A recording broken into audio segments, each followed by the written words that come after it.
As-tu déjà vécu ce moment étrange où, sans raison apparente, une personne te revient en tête encore et encore? Un ancien amour que tu croyais oublié, une personne croisée il y a à peine quelques instants mais dont le visage ne quitte plus tes pensées, ou même un collègue, un voisin, quelqu'un qui soudain occupe une place disproportionnée dans ton esprit. C'est comme si cette personne avait trouvé la clé de ta porte mentale et s'y installait sans prévenir, étalant son sac de couchage au milieu de ton salon intérieur. On pourrait croire que c'est un simple bug de ton cerveau, une erreur de programmation. Mais si je te disais que tout cela est loin d'être un hasard? Depuis longtemps, certains esprits brillants ont compris que nos pensées sont comme un royaume à gouverner. Nicolas Machiavel, célèbre pour ses réflexions sur le pouvoir, affirmait qu'un souverain doit connaître chaque coin de son territoire s'il veut y régner sans faille. Ton royaume à toi, c'est ton esprit, et quand quelqu'un s'y introduit sans y être invité, c'est souvent le signe qu'il se trame quelque chose dans l'ombre. Carl Jung, un immense explorateur de la psyché humaine, voyait l'esprit comme un vaste océan. À la surface, il y a tes pensées conscientes, celles que tu choisis, que tu formules, que tu partages. Mais sous cette surface tranquille s'étend un univers profond, peuplé de souvenirs, de désirs inavoués, de blessures que tu as préféré oublier. C'est là, dans ces abysses, que naît souvent l'obsession pour une personne. Peut-être qu'un mot qu'elle a prononcé a réveillé un vieux souvenir, ou que son attitude te fascine parce qu'elle touche un aspect de toi que tu ne t'autorises pas à exprimer.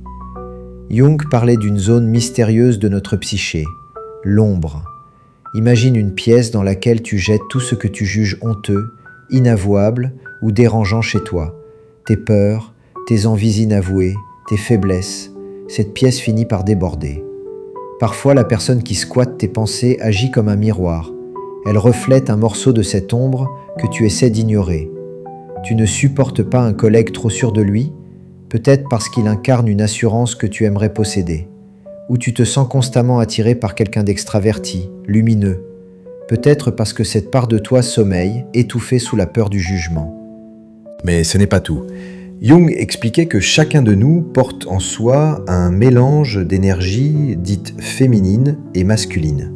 L'anima, intuition, sensibilité, créativité, et l'animus, logique, volonté, affirmation de soi. Peu importe qu'on soit homme ou femme, ces deux forces vivent en nous. Parfois, la personne qui s'infiltre dans tes pensées active justement l'un de ces archétypes. Tu es peut-être captivé par la tendresse d'une femme parce qu'elle réveille en toi une douceur que tu refoules. Ou tu ressens une fascination presque hostile pour un homme très charismatique, car il reflète une force que tu cherches à cultiver. Mais attention, il y a un piège. Il arrive que ton esprit idéalise cette personne. Tu commences à la voir non plus telle qu'elle est, mais telle que ton inconscient souhaite qu'elle soit. Un héros, une héroïne, un sauveur. C'est ce que Jung appelait la projection. Ton esprit se sert de l'autre comme d'une toile blanche sur laquelle il peint tes désirs, tes peurs, tes espoirs ou même des talents que tu portes en toi mais que tu ignores. Tu admires la passion d'une personne ? Peut-être parce qu'au fond, une part de toi aspire à s'exprimer avec la même intensité. Tu détestes la froideur de quelqu'un ? Peut-être parce qu'elle fait écho à ta propre peur du rejet. Machiavel dirait qu'en comprenant tes propres projections, tu cesses de te laisser manipuler par elles. Tu redeviens souverain de ton royaume intérieur. Et parfois, la vie ajoute son grain de sel. Jung parlait de synchronicité, ces moments où le monde extérieur semble se synchroniser avec ton monde intérieur. Tu penses à quelqu'un et soudain il t'envoie un message. Tu parles d'une personne et elle apparaît à la table d'à côté. Certains y voient de simples coïncidences.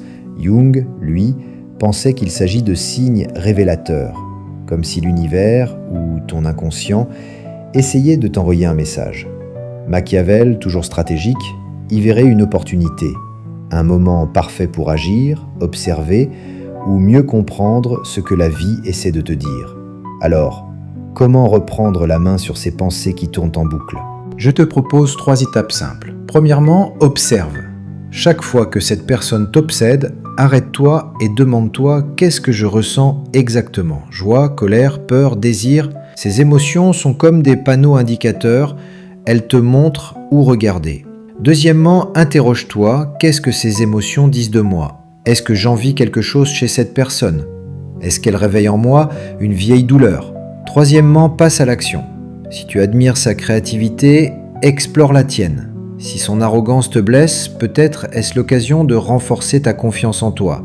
Ces pensées ne sont pas là pour t'emprisonner, elles sont comme des messagers venus t'apporter des clés sur qui tu es vraiment.